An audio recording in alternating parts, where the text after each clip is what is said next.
സർവശക്തൻ യേശുവിൻ്റെ മക്കൾ നമ്മൾ ശത്രുകാലിൻ കീഴിലല്ലോ. രോഗം, ദാരിദ്ര്യം, ചിന്താകുലങ്ങളും എല്ലാം തോറ്റുപോയി. സങ്കീർത്തനങ്ങൾ 121:7. യഹോവ ഒരു ദോഷവും തട്ടാതെ വണ്ണം നിന്നെ പരിപാലിക്കും, അവൻ നിന്റെ പ്രാണനെ പരിപാലിക്കും. പ്രിയമുള്ളവരെ, നമ്മുടെ ജീവിതം ദൈവത്തിന്റെ കരങ്ങളിൽ സുരക്ഷിതമായിരിക്കുന്നു. നമുക്ക് ദോഷം ചെയ്യാൻ ശ്രമിക്കുന്നവർ തോറ്റു പിന്മാറുകയേ ഉള്ളൂ. കാരണം അസാധ്യമായ കാര്യങ്ങളാണ് ദൈവം നമ്മുടെ ജീവിതത്തിൽ ചെയ്തുകൊണ്ടിരിക്കുന്നത്. നമ്മുടെ ചുറ്റും അനർത്ഥങ്ങൾ സംഭവിച്ചാലും നമ്മെ അത് ബാധിക്കാതെ വണ്ണം ദൈവം സൂക്ഷിച്ചുകൊള്ളും. പ്രാർത്ഥിക്കാം.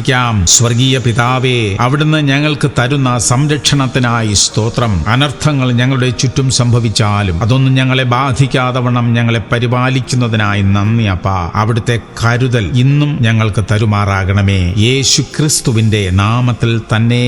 ആമേൻ, ആമേൻ, ആമേൻ.